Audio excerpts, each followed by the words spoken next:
da ideologia integralista. Então, não é cabível comparar essas exterioridades entre um fenômeno ideológico, fato doutrinário fascista, que tem como base sócio-histórica o capitalismo tardio alemão, italiano, porém inserido nos elos débios do capitalismo monopolista, imperialista, esse chão histórico alemão, italiano, essa sociedade civil, digamos assim, alemã e italiana, que engendra, então, o fato doutrinário, como Chazin coloca, do fascismo. Então, para analisar as particularidades, o objeto específico do integralismo, a gente tem que remetê-lo à sua usina societária, ou seja, a totalidade da unidade brasileira. Eu estou só passando assim também para ir ficando menos nervoso. Muitos desses aspectos o Rago tratou. Eu ia falar só para mim, então, da minha aproximação com a obra do Chazin, um pouco para ir abaixando o nervosismo também. Eu e o Felipe, que apresentou o primeiro dia do curso do Estatuto Ontológico, aqui segunda-feira, a gente estudava Direito aqui na PUC desde 2005, né? E teve em 2008 o colóquio de ontologia que vocês organizaram no Tuca, sobre a obra do Chazin, com participação do Tertulian. E nós, estudantes do segundo, né, terceiro ano da Faculdade de Direito, cabulamos as aulas, assistimos o colóquio, compramos todos os livros, como o Felipe colocou na apresentação dele de segundo. Ele fechou assim um pouco o livro e falou: cara, isso é um caminho sem volta. Então, realmente, a obra do Chazin, mesmo nós que não tivemos a oportunidade de conhecer essa figura impactante pessoalmente, é uma obra que impacta e que transforma as pessoas, os afetos, e foi um dos motivos pelos quais, inclusive, a gente saiu do direito, ele foi para a filosofia e eu fui para a história. E enfim, depois eu vou comentar também um pouco sobre o Alfredo Buzaide, que o Rago falou, que o Rago que me indicou o estudo desse integralista, que também foi o ministro da Justiça da ditadura.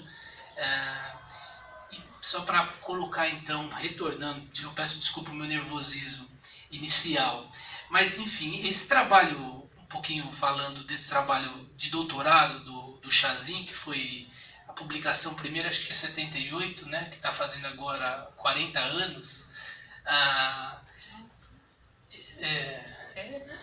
Acho que foi de 78. Ele defendia no final de 77. 77, a publicação é de 70. Saiu um pouco antes dele viajar para Moçambique. Então, e aí um pouco que o Rago comentou, o comentário do Gianotti sobre o Chazin, falou: você vai estudar um autor menor, né, em vez de pegar os grandes intelectuais. Eu tinha feito aqui um comentário, né, que Chazin, um filósofo formado na USP em 62, acho, né, professor? Bem poderia, em seu doutorado, né, como fizera um filósofo adepto da guerrilha, até hoje um detrator da ontologia, né, mas cuja preocupação teórica voltava ao seu conceito de tempo em Aristóteles, Chazin bem poderia reproduzir essa espécie de departamento francês de ultramar, que é uma tirada irônica que o Paulo Arantes colhe do Foucault, né, numa visita que o Foucault vem aqui ao Brasil, e sabe que esse militante, inclusive adepto da luta armada, ele estranhou quando soube que ele tinha como objeto teórico de preocupação o conceito de tempo em Aristóteles, né? E aí a tirada do Paulo Arantes, a partir dessa tirada do Foucault, fala: vocês reproduzem aqui o departamento francês de ultramar. Mas eu pensei como introdução, então, que o Chazin bem poderia ter reproduzido isso, né, mas optou, talvez mais voltado ao espírito de Cruz Costa, né, o professor que insistia na importância do estudo do Brasil, optou por essa figura do Plínio Salgado, não para reabilitá-lo, né, mas para fazer uma crítica racional e ontológica, embora ainda não se valesse da ontologia, mas os delineamentos da destruição da razão estão colocados na apresentação e na introdução, sobretudo, do doutorado do Chazin. Então, aí, Aí eu coloquei aqui também, completando 40 anos então da publicação da tese doutoral do Brasil, da tese doutoral do Chazin, a hipótese de haver sido o integralismo no Brasil uma variante, uma derivação do fascismo europeu, ainda é a tese que prepondera na historiografia, como o Rago colocou. É a tese do Elgio Trindade ainda, que pelo menos no campo historiográfico é o que prepondera. Mas entrando então na apresentação dessa preocupação do Chazin de estudar o integralismo como um fragmento da consciência social do Brasil, né? Essa análise imanente que o Rago colocou dos textos do Plínio Salgado também. Eu vou pulando um pouquinho já o que está na introdução, essa crítica ao mimetismo do Elgio Trindade.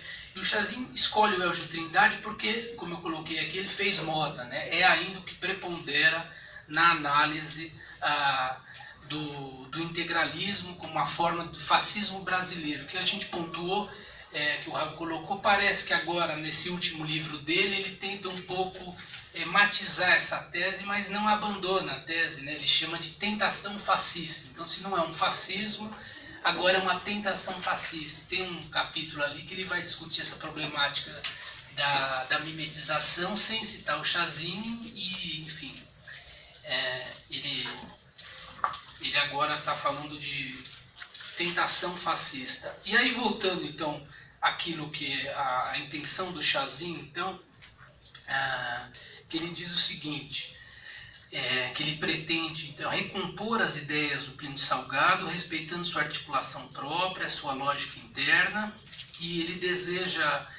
desejamos agora a crítica racional, a explicação científica, mesmo porque...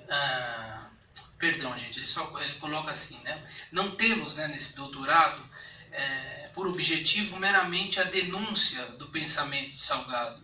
Isso já foi feito inúmeras vezes com justo vigor.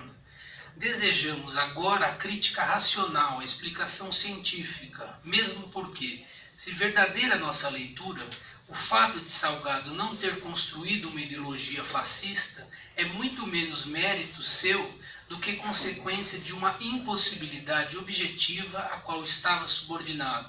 Portanto, nos é absolutamente estranho qualquer propósito de recuperação da imagem do Sr. Salgado. Pelo contrário, cremos que a única consequência possível do nosso trabalho seja o oposto, pelo esclarecimento de seu pensamento real, pela determinação do significado efetivo de sua ideologia. Então, aí propriamente o que o Rago tinha pedido para mim, vou entrar no capítulo 3 do doutorado do Chazin. Então, ele se divide, que ele aborda sobretudo os textos da ação integralista, do período da ação integralista brasileira, que reitera o trabalho também dele de periodista, de jornalista, e os trabalhos literários dele na Semana de Arte Moderna de 22. E o Chazin ali ele vai delinear propriamente esse ideário em 3 tópicos. No capítulo 3, a revolução espiritualista, a concepção espiritualista da história e o Estado integral. Então, entrando propriamente no tópico a revolução espiritualista, o Chazin vai usar como texto base desse capítulo 3 o livro do Plínio, chamado a Psicologia da Revolução, perdão. E é ali que o Plínio vai delinear sua teoria, sua doutrina da ação e a sua noção de revolução espiritualista, né? E a revolução, para o Plínio, é espiritual, é a revolução interior, a revolução das ideias. Aí diz o Plínio Salgado, uma revolução é uma coisa séria, mais profunda na vida de um povo. Não é possível conduzir uma revolução sem um pensamento central fixado com rigor. E aí o Chazin comenta, né, essa imprescindibilidade de teor doutrinário nos processos revolucionários. Ou seja, a revolução ela é o direito, para o Plínio Salgado, do espírito de intervir no desenvolvimento das forças materiais da sociedade. A revolução é um ato de intervenção do espírito na realidade, com o propósito de restabelecer, de repor equilíbrios sociais. Para a gente já pode começar a entreler como uma contra-revolução, mas o Chazin vai respeitando a dicção do Plínio, então a gente vai avançando nessa leitura desse capítulo 3º do doutorado do Chazin, que vai apresentando então a revolução para o Plínio como um fenômeno espiritual. E o Chazin apresenta essa ideia do Plínio de uma concepção dual do mundo. O mundo então é feito de matéria e de espírito, o mundo ideia e o mundo fato, e o real se eleva enquanto produto realizado do espírito, a potência do elemento espiritual. Espírito e matéria provieram, segundo Plínio, da mesma origem, da inteligência universal, da inteligência ordenadora. O espírito é ele que escreve a história. Só a ideia tem o poder de criar energias, mas ela terá de remover o fato morto, sujeito agora ao determinismo cego da matéria. Então a gente vai acompanhando nessa análise do Chazin essa espécie de papel de demiurgia, né, de criação do mundo pelo espírito nessa concepção pliniana de mundo. Então é o espírito que tem um caráter dinâmico e o Plínio vai desqualificando ao longo da sua psicologia da revolução a matéria e coloca: o espírito constitui o verdadeiro agente histórico, o agente histórico efetivo. A história é a crônica do desenvolvimento e da transformação do espírito, numa aspiração de perfectibilidade. A revolução é direito sagrado do espírito.